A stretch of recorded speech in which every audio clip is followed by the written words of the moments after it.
Hey, this is Sky. Welcome to my YouTube channel. Let's talk a little bit about right and wrong.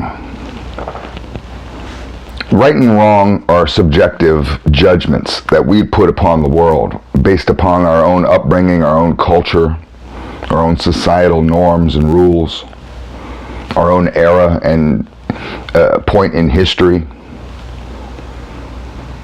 And all of that can change depending on where you are in location or where you are in time. Even just where you are in your life. What's right and wrong for a 50-year-old may not be what's right and wrong for a 20-year-old, depending on what you're talking about. But we do think that there, at least in this society, in Western culture, I should say, Judeo-Christian culture, because that's what Western culture is based upon. I think there's this assumption that there is moral fact, that there is certain aspects of virtue and morality which are factual, that there's a kind of right which is right no matter what, even if some other culture thinks it's wrong. They don't know what they're talking about. There's a universal right. We think killing people is murder, murdering innocent people. That's obviously looked down upon in Judeo-Christian culture for biblical reasons. And it's part of our society, it's part of our laws. You know, it's no coincidence that the Ten Commandments and our Constitution and many of our laws all have similarities to them. There's a separation of church and state, but that doesn't mean that all our founding fathers were devout atheists who rejected Judeo-Christian value. Even atheists respect certain things like thou shalt not kill, thou shalt not steal. Where do you think this comes from?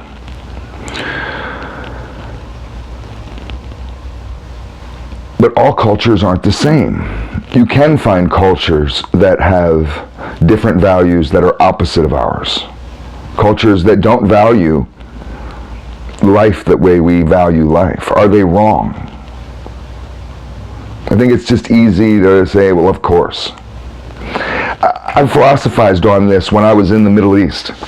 I was in Egypt. I went to a bunch of different countries in the Middle East, but I'm just going to tell you about when I was in Egypt. I was with a guide. He was kind of a buddy, similar age. He was an Egyptian dude whose mother was French. So he basically looked like a Frenchman, but he grew up in Egypt and knew how to speak Arabic well. He showed me around Cairo. We went to the Khan al-Khalili market, which is a famous market. It's a whole world. It's really fascinating, and it's all old. It's been there for hundreds of years, forever. There was an Egyptian man wearing one of those traditional white, looks like a gown. I don't know why they wear that stuff. Any Arab out there can explain to me why you see so many Arabic men, not all, but you see so many Arabic men wearing that white gown. And his son, who looked like his son was maybe 12 or 13, real skinny, little, but almost teenager age. He was wearing one of them little white gowns also. And they're having an argument. The kid was being a brat or something, as father and son, you know, could get into. They're bickering back and forth. And just as we walked by, I wasn't paying them no mind until I saw the father, who looked like he was 40, 36, I don't know, somewhere in that age, start punching this kid, starts punching him in the chest. I mean, like really going for it. Like a UFC style punch. Like a Mike Tyson style punch. He's not just gonna give him a little dap or a little smack across the face. Straighten up, kid. He's bam, bam. He starts doing that. I jump into action. You can't do that shit around me. My buddy, the guide that I was with, he grabbed me right away. He was just like, he was real stern, and he was just like, you do not get involved in this. This is not America. This is not your culture. And I was just like, no way, man. I can't sit here and watch this guy beat up that little boy like that. I don't care what the kid did.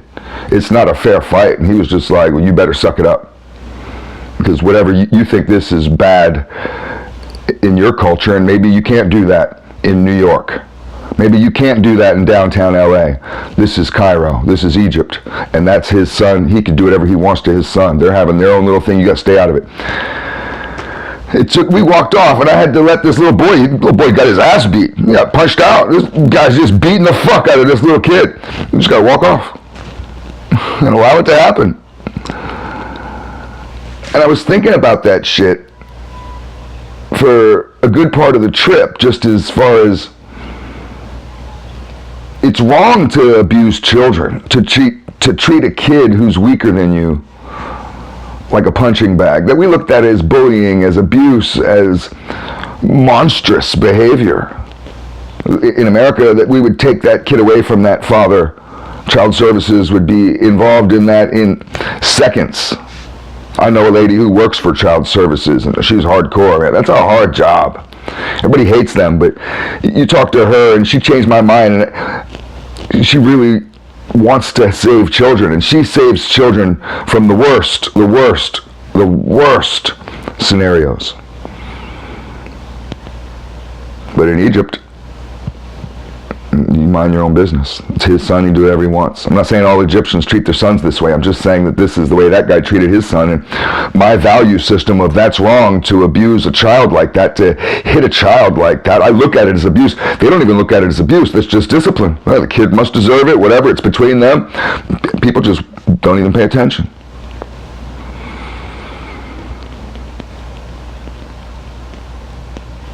You can go down and be picky, go down the line with just about every kind of right and wrong that there is, and find some culture, some country, some place somewhere, or go back in time and find a place in time where exact opposite behavior was not just tolerated but flourished. We have that in our own country. Being racist is really looked down upon in this day and age, and it wasn't in the past. We think it's inherently wrong. Of course, if you're racist, you're a bad person, you're wrong. There was a time and a place when people would just be like, what do you mean racist?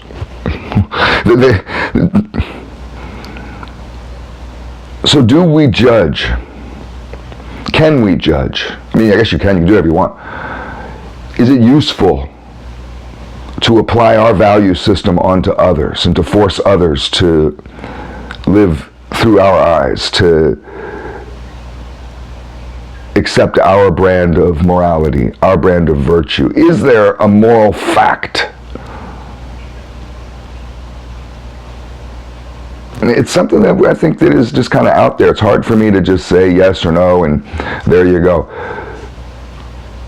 There are things which I believe are wrong. Just like when I saw that kid getting beat. I don't care if it's Egypt. If my buddy wasn't there to stop me, I'd stop that guy from beating that kid. And anybody were to jump in, I'd beat them all up. I'd fuck everybody up. But I would be the one that was wrong. It's so hard to understand. How would I be wrong by protecting? That I can make my judgment and say, well, then their whole goddamn country's wrong. And then just demonize them as all subhuman animals, right? You could just say that about anybody who doesn't believe your beliefs, who doesn't share your right and wrongs. Oddly enough, you may have grown up in a household with somebody or live in a house currently with somebody who doesn't share your right and wrongs. Isn't that weird? You think you know somebody, you might not. It's all food for thought. Thanks for watching.